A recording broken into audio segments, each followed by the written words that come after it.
Vamos lá, pessoal. Quero prosseguir com vocês aqui no estudo da obra do Martim Vázquez da Cunha, que eu estou fazendo e dividindo com vocês.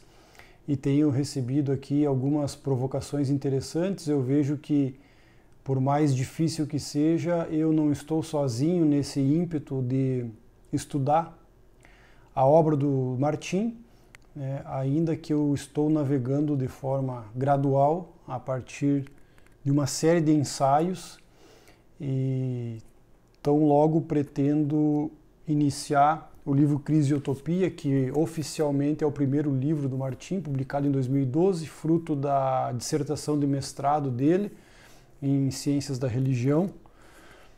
Mas é um livro que, em alguma medida, tem a sua origem, inclusive é citado na introdução desse livro, aquele ensaio que eu já comentei com vocês, chamado A Política do Espírito, ou A Luta pela Unidade do Ser, que foi um ensaio publicado lá em 2002 no saudoso site O Indivíduo, e que foi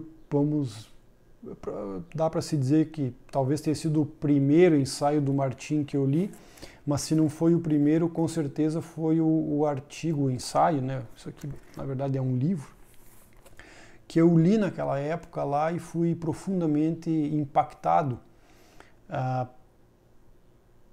pela história desse ensaio, pelo conteúdo, pela reflexão filosófica que o Martim trouxe aqui, e que parte desse ensaio está aqui no primeiro capítulo do Crise e Utopia, mas mais do que isso, esse ensaio A Política do Espírito, lá de 2002, o Martim reescreveu ele e está publicando ele no Substack com um novo título chamado A Permanência da Perda. Eu então recomendo fortemente a vocês interessados na obra do Martim que leiam esse ensaio.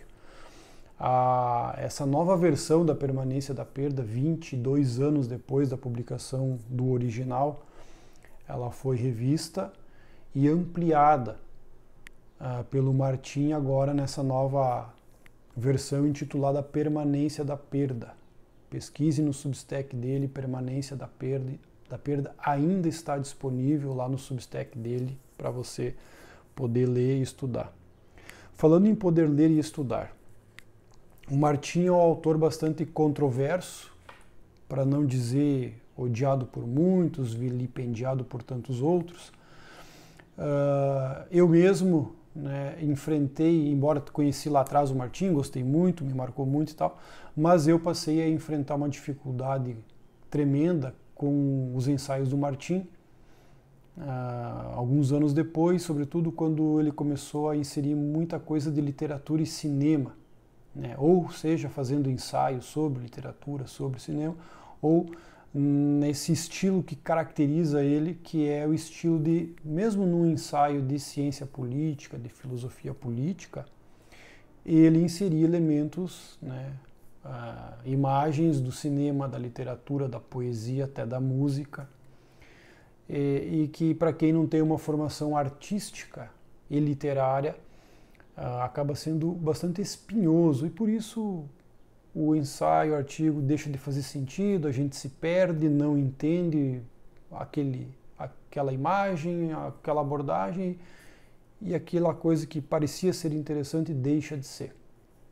Então eu passei por um momento desses em torno dos escritos do Martim. Lembro que deve ter sido logo depois que ele publicou, ou naquele período pós-2013, 14, o Martim sumiu depois da Dicta e Contradicta, que foi entre 2008 e 2012, mais ou menos, 2007, 2008 até 2012, mas em 2012 sai o Crise e Utopia, fruto da dissertação dele. E depois disso o Martim dá uma sumida. Eu lembro, ele não tinha Facebook, quando o Facebook então começou a se tornar a grande rede em que nós se conectava, e divulgava e se conversava.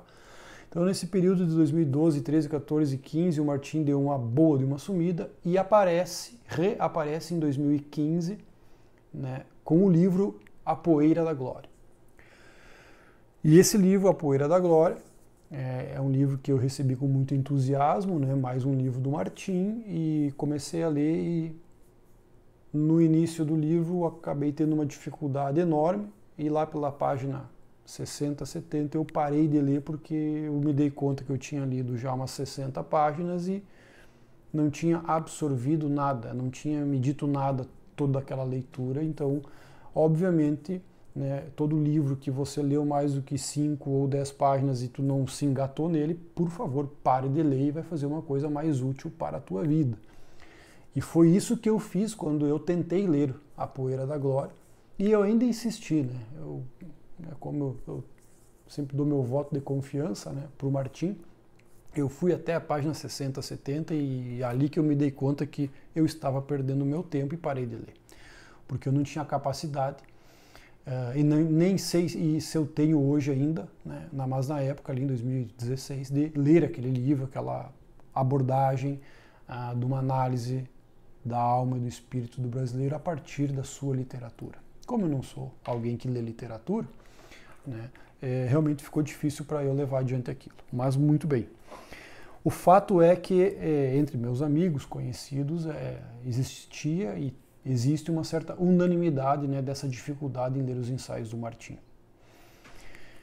E eu voltei a ler Martim há poucos meses atrás, porque eu resolvi parar e ler aquele ensaio dele. Na verdade, eu estava lendo o livro A Tirania dos Especialistas, né? Eu fui ler esse livro, que é uma coletânea de 8 ensaios, e eu me dediquei especificamente, embora eu tenha lido os ensaios iniciais, a ler o último ensaio, que é aquele famoso ensaio em que o Martim, né, faz uma crítica avassaladora ao pensamento e ao projeto pedagógico, ou melhor, à filosofia e ao projeto pedagógico filosófico do Olavo.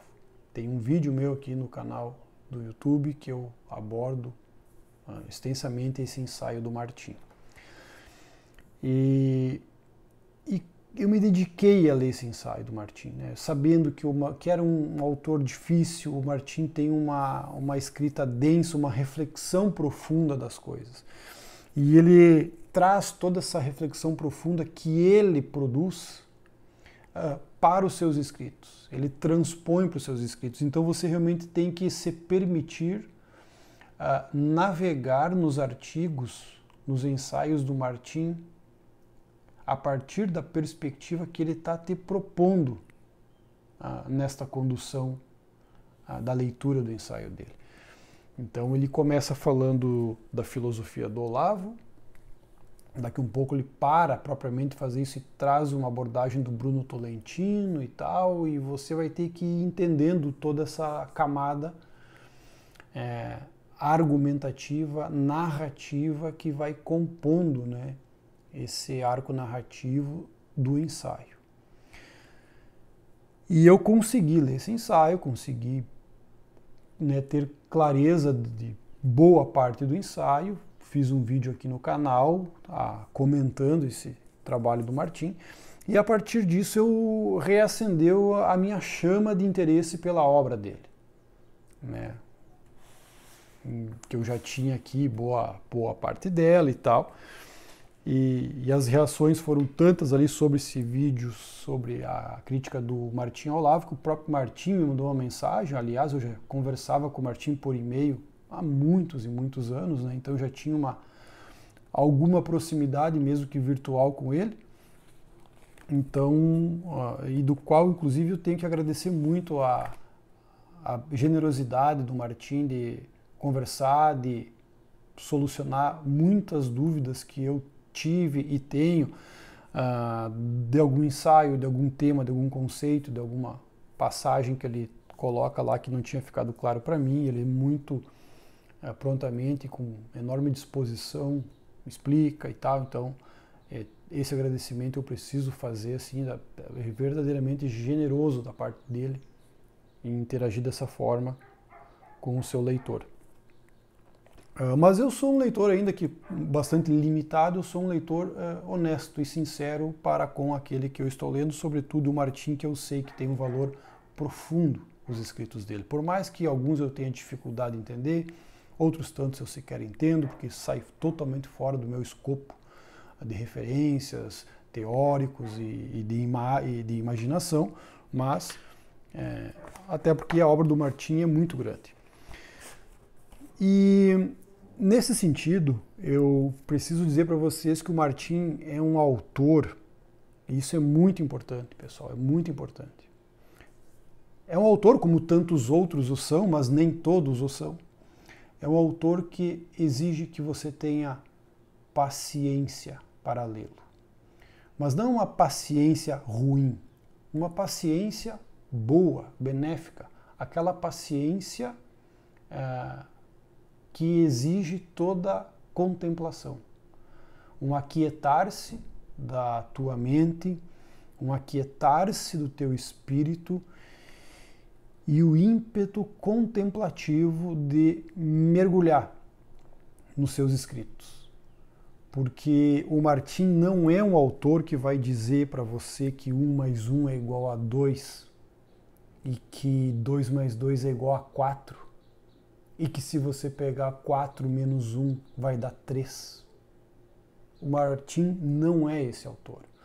Eu penso que no nosso mundo que a gente vive, na nossa racionalidade, na nossa busca teórica, racionalista, ideológica, em muitos casos, essa nossa expectativa de ler coisas claríssimas que nos dizem que 2 mais 2 é igual a 4, que 4 mais 6 é igual a 10, a gente se frustra, porque o Martim não é, e ele não é declaradamente um escritor que veio para te dizer que 2 mais 2 é igual a 4. Ele não está aqui para fazer isso. E esse, aliás, é o propósito dele. Então, quando você começa a ter em mente a clareza de que o Martim não está aqui escrevendo livros e ensaios para te dizer essas trivialidades lógicas que talvez a nossa mente ansiosa necessite e busque, né? O Martim não é esse cara.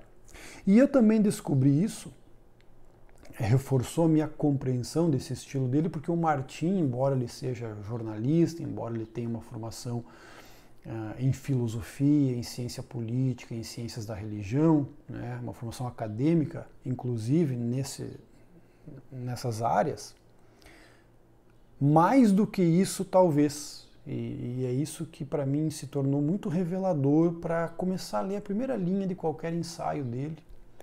O Martim, ele vem do mundo do cinema, ele vem do mundo da literatura, da poesia. Portanto, ele vem do mundo, por assim dizer, das artes. Então, o Martim, ele é alguém que ele é um artista da escrita, né? E pelo menos ele ambiciona ser. E é evidente que quando a gente lê esses ensaios deles, você vê que você não está lendo um teórico que está te dizendo que 1 mais 1 é igual a 2. Longe disso. Então fica evidente que somente alguém que tem uma perspectiva autenticamente artística faz sentido ele começar a falar de Platão e Eric Wegelin e no meio disso colocar uma poesia de Carlos Drummond de Andrade, logo em seguida uma letra de Bob Dylan, e volta para Platão e puxa um Dante para compor esse, vamos usar essa expressão, esse arco narrativo, ou então, o que eu acho que é mais condizente, esse arco dramático de um ensaio de 10 ou 15 páginas que ele escreve. Aliás, ensaios de 10, 15, 20 páginas é o que é mais comum nos artigos do Martim, né? Eu estou aqui com uma apostila de ensaios do Martim, que eu fiz por sugestão dele. Eu adicionei mais algumas aqui que eu achei que seria importante adicionar. Mas são artigos que você precisa sentar com muita paciência e saber que tu vai dedicar as tuas próximas 2 horas para ler o ensaio dele. Então não é uma leitura que você vai ler na tela do celular, na tela do computador, no meio de qualquer coisa que seja. Você precisa realmente se dedicar para o teu momento de esforço contemplativo do arco de narração que o Martim abre em todo e qualquer ensaio que ele publica. Veja que eu nem estou falando dos livros dele, estou falando dos ensaios. Porque os próprios ensaios do Martim possuem em si uma trama, eles possuem um caminho sinuoso, recheado ou então construído com camadas de argumentação que vão se complementando, e ele nunca está falando que 1 mais 1 é igual a 2, que 2 mais 2 é igual a 4, 4 mais 4 é igual a 8, 8 mais 2 é igual a 10. Não é isso que o Martim faz nos artigos dele. E eu tenho certeza que a busca por essa lógica, por esse racionalismo, ou até por essa clareza, se vocês quiserem, é o que frustra o leitor comum. Que, aliás, agora vocês anotem isso. O Martim falou, acho que não é dele essa frase propriamente dita, mas ele usa ela e ele diz: foda-se o leitor comum. E nesse sentido, estou 100% de acordo com o Martim. Se você é um leitor comum e se frustra e se chateia por se frustrar por ler Martim, você simplesmente não entendeu nada, meu caro. E aqui eu quero te deixar um estímulo, se porventura você já teve essa intenção sincera de ler o Martim e assim como eu se frustrou, considere isso que eu te falei a respeito de qual é que é a pegada da obra do Martim, que não é essa que a gente por vezes está acostumado e que o nosso cérebro ansioso, imediatista, por busca de respostas fáceis e lógicas, usualmente está buscando. Eu acabei de ler hoje um artigo que ele acabou de publicar no Substack do Não é Imprensa, que é lá o site jornalístico que ele faz parte, ajudou a fundar com o Danilo Gentili, com o Diogo Mainardi, Diogo Chiuso. Ele publicou lá um artigo chamado Anal dos Esquecidos. E eu acabei de ler esse ensaio, eu imprimo, né? Repito, Martim, você não deve ler na tela do computador. Por favor, não cometa esse pecado. Imprima os textos do Martim e sente com lápis na mão e vá lendo contemplativamente, pacientemente e saboreando e se beneficiando da genialidade do que ele escreve. Nem todos os artigos entram no conceito de genialidade, é óbvio, mas esse aqui para mim é um que, se não é genial, beira a genialidade, é magnífico. Anal dos Esquecidos, lá no Substack do Não é Imprensa, foi publicado hoje, dia 30 de novembro de 2024, alusivo inclusive à eleição, né, a vitória do Donald Trump nos Estados Unidos, a vitória dos republicanos na Câmara, no Senado, e porque isso continua a perturbar e a revoltar as elites do jornalismo e do establishment bem pensante mundial, que insiste em não compreender a realidade que está dada com a volta de Trump, a volta avassaladora, gloriosa do Trump à presidência dos Estados Unidos. E esse deslocamento das elites com os anseios do povo expresso na vitória de Donald Trump é um dos pontos que o Martim trata aqui, essa desconexão das elites, que, aliás, é o tema de um livro do Christopher Lasch, A Revolta das Elites, um livro publicado em 1994, em que o Lasch já percebia essa desconexão das elites com os anseios mais autênticos e profundos do povo, da maioria do povo americano, em que havia aí uma desconexão, né? E essa desconexão gerava uma revolta por parte dessas elites, né? Já que o povo, a maioria das pessoas, o eleitor comum, pensava completamente oposto àquilo que essa minoria, esses círculos dos sábios, desejavam para a nação americana, para a democracia americana, etc. E o Martin tem uma visão muito afiada sobre esse processo que ele chama, aliás, de revolta cognitiva, e aqui eu preciso fazer o reparo, que é um dos objetivos desse vídeo, que eu tratei no vídeo anterior sobre o ensaio que o Martin escreveu sobre o Christopher Dawson, O Coração do Problema, que é o ensaio do Martin chamado O Coração do Problema, que ele examina Christopher Dawson e especialmente o livro Os Deuses da Revolução, em que Dawson analisa a Revolução Francesa. E para resumir para vocês aqui a tese, né, do Dawson é que a Revolução Francesa ela foi uma revolução política, econômica e social como uma consequência, como um efeito já de uma causa primeira e mais profunda, que é uma revolução de ordem espiritual e intelectual. Na França, na Europa, e que essa revolução intelectual e espiritual promoveu, a partir dos círculos de debates, toda uma mudança cognitiva nas elites, na política, que culminou na Revolução Francesa de 1789.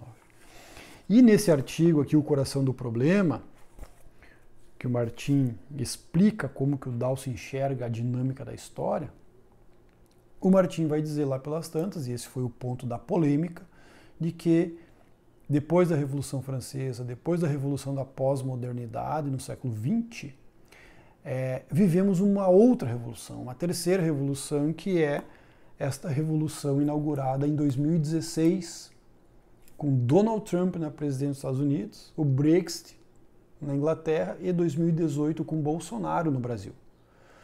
E o Martin vai dizer que essa revolução, que aí não se sabe quais são, né, as idolatrias dessa nova revolução, uma vez que a idolatria das revoluções passadas era liberdade, igualdade e fraternidade. A idolatria do momento das classes, das elites, com certeza é a democracia, e o Martin fala muito disso, contra o tal do populismo, que caricaturamente essa elite pensante critica, reage, não entende, chama de populismo, e endeusa a democracia, que esse populismo estaria ameaçando a deusa democracia. E eu falei que eu não concordava com essa afirmação do Martin de que Trump e Bolsonaro significavam uma revolução análoga à Revolução Francesa, inclusive tão devastadora, o Martin usou o termo, quanto à Revolução Francesa. O detalhe do meu erro, né, ali da minha lacuna, foi que o Martin falou que, né, nesses últimos anos emergiu uma outra revolução. E aqui ele fala que é a do Trump, do Bolsonaro, do Brexit, ou da emergência do populismo nas democracias, é uma revolução cognitiva. Essa é a nuance, esse é o detalhe. Que essa revolução cognitiva, vai dizer Martin, está substituindo os deuses anteriores da revolução, a liberdade, igualdade e fraternidade, que pautou os últimos 300 anos no Ocidente. Martin diz, eu não sei quais são os novos deuses que essa revolução cognitiva vai erguer, mas desde 2016 vivemos numa revolução cognitiva análoga à Revolução Francesa. Então, o Martin não quis dizer que é uma revolução meramente ou notadamente política, tal qual foi a Revolução Francesa, mas uma revolução cognitiva.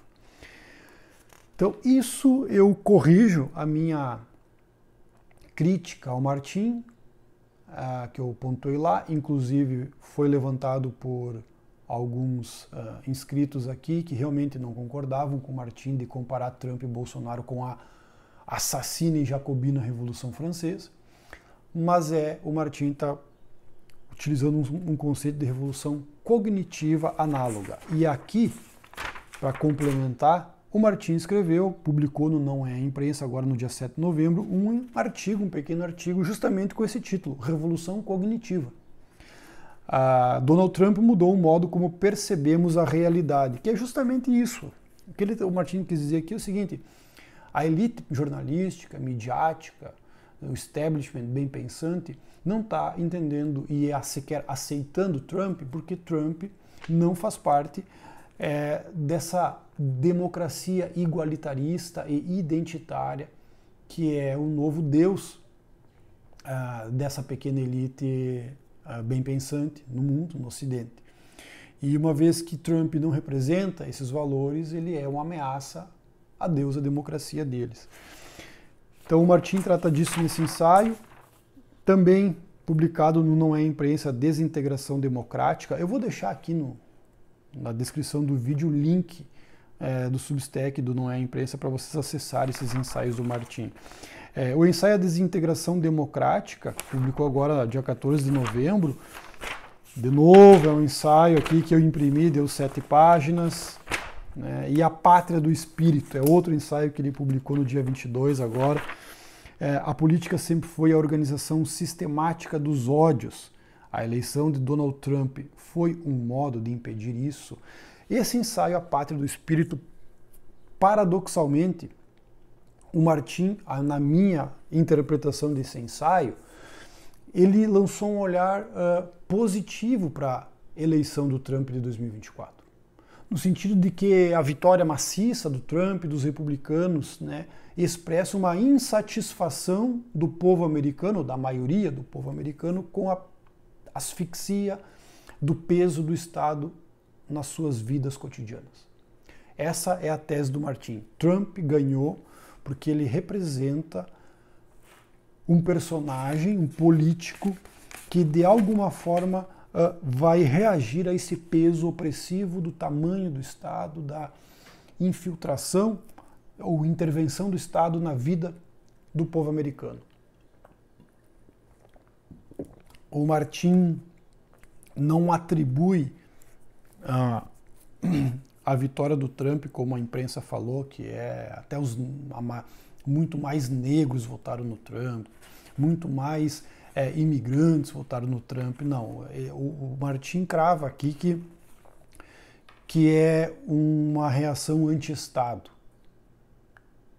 que justificou e que explica a ascensão do Trump novamente à presidência americana, e que a imprensa bem pensante, os analistas políticos, autores de best-sellers sobre o fim da democracia, são incapazes de compreender. Bueno, dito isso, nesse vídeo eu fiz duas coisas. Primeiro, explicar um pouco como que eu estou vendo as condições necessárias para você ler os ensaios do Martin e, quem sabe, os livros do Martin. E também esse reparo que eu fiz, uma crítica que o Martin entendeu o Trump e o Bolsonaro como algo igual à Revolução Francesa, no sentido de jacobinismo, de ameaça assassina, mas não é por aí. É muito mais a ideia de que, para compreender o mundo que nós estamos vivendo pós-2016, você só vai entender a partir de uma perspectiva de revolução cognitiva. Mudança de patamar cognitivo para compreender, ou seja, as categorias normais de democracia, raça, igualdade, de liberdade, elas não dão conta de explicar a ascensão do Trump. E é isso que o establishment insiste em usar essas categorias, em utilizar elas inclusive como a tábua de salvação do seu próprio fracasso de interpretar a realidade que está se impondo. E essa perspectiva que nós vamos ter que ter em mente para entender o mundo pós-2016 e, pelo visto, sobretudo, pós-2024, com a volta do Trump ao poder, uma volta avassaladora, que vai exigir realmente que nós encontremos, que nós tenhamos outras ferramentas conceituais para compreender aquilo que está acontecendo na realidade e não fazer com que a realidade se enquadre nos conceitos utilizados, estabelecidos, impostos por essa elite woke que domina as redações, que domina o establishment na imprensa, a intelectualidade aí dos livros de ameaça à democracia e por aí vai. Beleza, pessoal? Então fica aqui a mensagem e eu encorajo vocês a lerem Martim Vázquez da Cunha. Não digo que vocês devem se jogar a ler Martim Vázquez da Cunha de qualquer jeito. Não façam isso, por favor. E vamos seguir lendo ele, outros ensaios. Espero vir aqui comentar com vocês. E em breve vamos ler Crise e Utopia.